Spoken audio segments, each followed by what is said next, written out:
Bien sûr, quand on voit un petit animal qui donne furieusement des coups de patte à gauche et à droite, qui se bat contre plusieurs lionnes et qui affronte des cobras en ignorant leurs morsures, on acquiert du respect pour un tel monstre à fourrure. Les rats, il n'est presque jamais sur la défensive.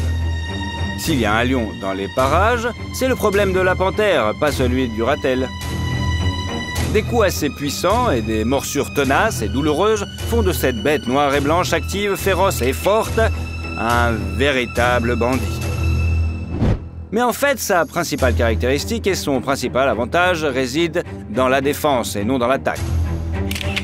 Le ratel domestique a un seuil de douleur très élevé, une peau résistance presque impénétrable, à l'intérieur de laquelle la bête peut se déplacer facilement en faisant de la faible connexion entre les peaux et les muscles.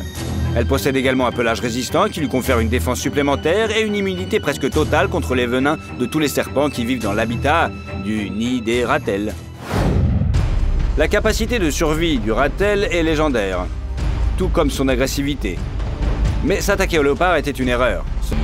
Mais si vous pensez qu'un léopard ne peut venir à bout d'un ratel que grâce à de telles astuces, ce n'est pas vrai. En terrain plat, la panthère tachetée peut aussi venir à bout d'un adversaire tenace, dont la colère est redoutée même par les jeunes lions. La capacité du ratel, malgré sa taille modeste, à foncer et à attaquer de front des ennemis plus massifs, en laisse plus d'un pantois, je vous assure. Une lionne expérimentée ou un jeune lion peuvent être désorientés et laisser l'ennemi s'approcher trop près, manquant ainsi une morsure douloureuse en plein dans le museau. Un gros animal peut commencer à reculer, craignant peut-être qu'il ne soit tout simplement atteint de la rage. Mais un léopard ne se laisse pas déconcerter par ces techniques. Il a compris la principale astuce du ratel. Et au lieu de se tordre convulsivement pour se protéger de la pression agressive du petit bébé, il utilise son agilité combinée à sa supériorité de poids.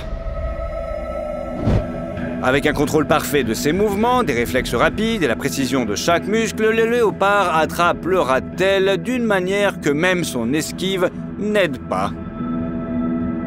Tout d'abord, le léopard utilise de puissantes frappes avec ses pattes, sauf que le félin utilise également ses membres pour accrocher l'adversaire, le saisir et le maintenir au sol. Et lorsque la panthère scelle l'ennemi au sol, l'issue du combat est plutôt décidée. Il n'est pas facile de pénétrer la peau d'un ratel, mais le léopard n'en a pas besoin. Il étrangle l'ennemi de la même façon qu'il étranglerait une gazelle. Sauf qu'il faut faire plus attention pour ne pas être mordu à son tour. Mais en fin de compte, le léopard tue l'ennemi et mange le ratel pour son déjeuner. En général, le léopard est célèbre pour avoir réussi à chasser des animaux qui sont souvent hors de portée des grands prédateurs. C'est ainsi qu'il attrape, par exemple, un babouin. Ces primates parviennent généralement à se cacher dans un arbre pour échapper aux grands prédateurs. Mais le léopard a réussi à se camoufler des sentinelles de la meute et s'est jeté sur un ennemi endormi. Lui a rapidement brisé le cou et a emporté sa proie avant que les autres primates ne se rendent compte de ce qui s'était passé. La dextérité, les excellents réflexes sont complétés chez cette panthère tachetée par l'intelligence et la ruse. Grâce à la combinaison de ces qualités utiles, le léopard peut percer les défenses d'animaux invulnérables, même pour les lions et les hyènes. Par exemple, un léopard est capable de vaincre un porc-épic. C'est un adversaire très dangereux et difficile. Les porcs-épics ne se mettent pas en défense sourde, mais attaquent l'ennemi lorsqu'ils voient un prédateur. Mais ce faisant, le porc-épic agit de manière originale. Il recule, fait des mouvements brusques sur les côtés, manœuvre et désoriente l'ennemi. Grâce à cette tactique, rares sont les personnes qui ne sont pas touchées par ces aiguilles acérées. Cette arme est bien plus insidieuse qu'il n'y paraît. Les aiguilles quittent facilement et sans douleur le corps du porc-épic, mais se plantent dans la chair du prédateur. La plaie pourrit et le chasseur ne peut pas retirer l'aiguille. Cela l'empêche de chasser, provoque des douleurs et un empoisonnement du sang. C'est ainsi qu'un porc-épic peut affronter un groupe de lionnes. Mais le léopard a appris à résister à cette tactique. Un prédateur expérimenté et observateur et se rend compte que l'arme du porc-épic n'est pas dirigée dans toutes les directions, mais précisément vers l'arrière. Le léopard attaque donc son ennemi par le côté du museau, l'assomme par une attaque rapide et saisit le porc-épic à la gorge avant qu'il ne puisse utiliser son arme.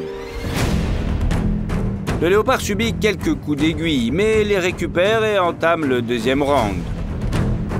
Le chat agile sait agir avec précision. Il maîtrise son corps à un niveau étonnant. Si bien que chaque mouvement est affiné au centimètre près. Progressivement, elle supprime la résistance de son adversaire et l'achève. Un pari risqué, car en cas d'erreur, le léopard peut subir des dommages mortels. Les coups d'aiguille peuvent percer la peau du museau, endommager les yeux, et les aiguilles elles-mêmes peuvent se coincer là où le léopard ne peut plus les atteindre. Mais le prédateur est récompensé par un repas.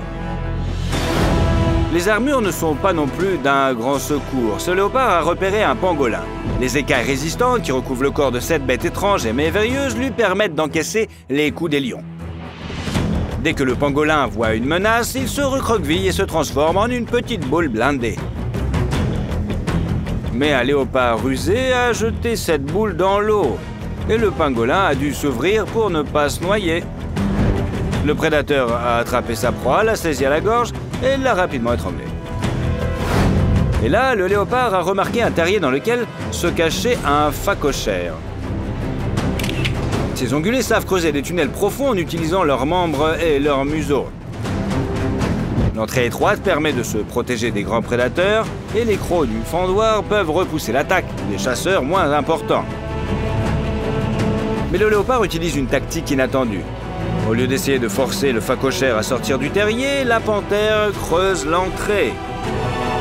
Bien sûr, les léopards n'aiment pas jouer avec la poussière, mais pour le bien d'un porcelet appétissant, il faut être patient. Résultat, la proie est prise au piège dans sa propre tanière. Le phacochère tente de sortir, mais le rapide prédateur l'attrape et le tue. De très jeunes léopards parviennent à attraper leur proie. Les prédateurs ne sont plus des adolescents et devront bientôt être séparés pour vivre chacun de leur côté. Mais pour l'instant, ils se soutiennent mutuellement. L'énorme hyène adulte, qui est plus d'une fois et demie plus grande que le jeune léopard, ne le savait pas. Elle a décidé de voler les chats en s'appuyant sur la puissance terrifiante de ses mâchoires.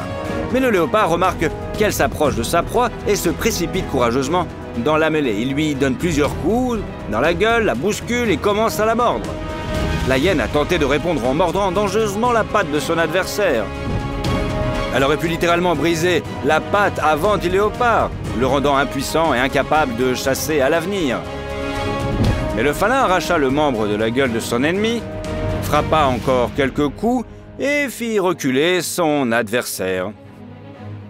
La hyène ne se laisse pas abattre. Le léopard et elle se battirent avec acharnement. Le petit chat porta des coups terribles, mais il fut contraint de reculer peu à peu. La hyène pensait subir une raclée, mais elle put faire fuir le léopard et retourner à son repas. Mais le charognard s'est trompé. Pendant que la hyène se battait avec un léopard, le second s'est faufilé sans se faire remarquer et a volé la viande que la hyène réclamait. Elle s'aperçoit que son ennemi s'approche et s'enfuit. Elle ne pouvait pas maîtriser la panthère tachetée, il était donc inutile de continuer ce combat risqué et de recevoir des coups douloureux de griffes acérées sur la gueule. En raison de la grande différence de taille, le léopard doit fuir les tigres en Asie et les lions en Afrique. Le prédateur tacheté a peu de chances de tenir tête à ces puissants animaux.